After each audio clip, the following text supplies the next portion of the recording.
అధికారంలో లేకున్నా కూడా ఇక కాంగ్రెస్ కార్యకర్తలందరూ కూడా ప్రతిపక్ష పాత్ర పోషించాల్సి వస్తున్నారు. ఎందుకంటే గతంలో వైఎస్ రాజశేఖర రెడ్డి గారు ఉన్నప్పుడు కూడా మరి టీఆర్ఎస్ కాంగ్రెస్ పొత్తులో గెలిచిన విజయరామరావు గారు మరి ఇక్కడ ఉన్న కార్యకర్తలను పట్టించుకున్న రోజుల్లో ఆ తర్వాత మన తాటికొండ రాజయ్య గారిని కాంగ్రెస్ పార్టీ నుంచి ఎమ్మెల్యే గెలిపిస్తే వారు కూడా కొద్ది రోజుల్లోనే పోయి టీఆర్ఎస్ పార్టీలో చేరడం జరిగింది. అప్పుడు 10 ఏళ్ల అధికారంలో ఉన్నా కూడా స్టేషన్ నియోజకవర్గం కార్యకర్తలందరూ కూడా ప్రతిపక్ష హోదాలో ఉండడం జరిగింది.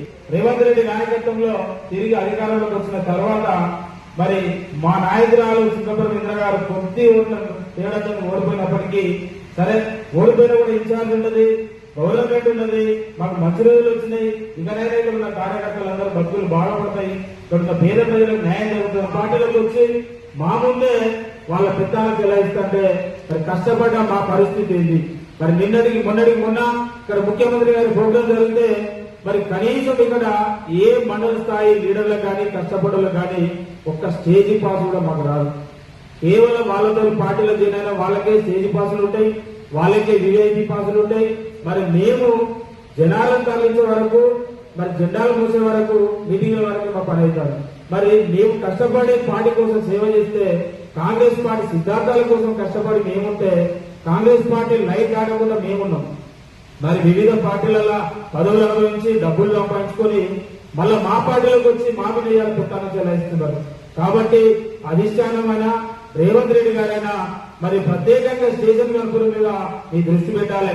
ఇటు హనుమకొండ జిల్లా అధ్యక్షులు నాయన రాజేంద్ర రెడ్డి గారైనా, జనగాం జిల్లా మరి అధ్యక్షులు కొమ్మూరు ప్రతాప్ రెడ్డి గారైనా ఒక్కసారి మీరు ఆలోచన చేయాలి. ఇక్కడ 2 సార్లు ఎమ్మెల్యేగా పోటీ చేసిన సింగపురం ఇంద్ర గారు కోట్ల రూపాయలు ఖర్చు చేసుకుని చనిపోయిందనుకున్న కాంగ్రెస్ పార్టీకి జీవం పోసి మరి ఇలా పార్టీ ఇక్కడ బతుకున్నదంటే సింగపురం ఇంద్ర గారు వారి ద్వారా.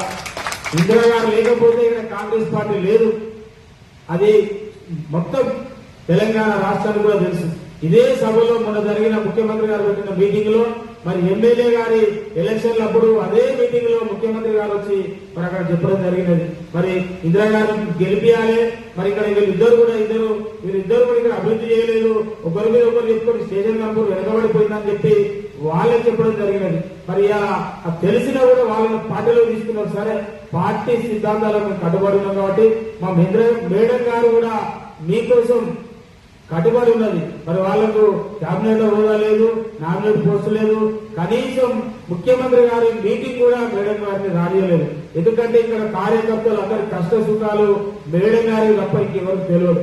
ఎందుకంటే 10 సంవత్సరాలు ఇక్కడ కష్టపడేది కాబట్టి మేము చేసిన సేవలేంది, మా కష్టం ఏంది, పార్టీ కోసం మేము చేసిన పని ఏంటి మేడం గారు తెలుస్తుంది. కాబట్టి ఆ మేడమే రానప్పుడు మమ్మల్ని గుర్తించడం లేవు. మరి ఆ మేడం ఎందుకు రాణిస్తలేదు? మరి ఆ మేడం రానప్పుడు మా పరిస్థితి ఏంది? మరి ఇక్కడ ఉన్న కార్యకర్తలందరం కూడా మేము ఏమైపోవాలి? మీరు కడియం శ్రీగారు గారు పార్టీలోకి వచ్చినప్పుడు ఒక మాట చెప్పిళ్ళు, మరి నాతో వచ్చిన వాళ్ళందరికీ పచ్చిపులుసు, కాంగ్రెస్ పార్టీని పట్టుకొని పనిచేసిన వాళ్ళందరూ కూడా మీ అందరికి బిర్యానీ ఉంటుందని చెప్పిండు. ఇలా బిర్యానీ కాదు, పచ్చిపులుసు కాదు, ఎల్లిపాయ కారం కూడా లేదు ఇలా కాంగ్రెస్ పార్టీని నమ్ముకున్న వాళ్ళం. మరి ఇట్లాంటి పరిస్థితులు ఇక్కడ కాంగ్రెస్ పార్టీ కోసం నమ్ముకొని మేము ఉంటే మాకు గుడ్డు సున్నా మిగిలింది.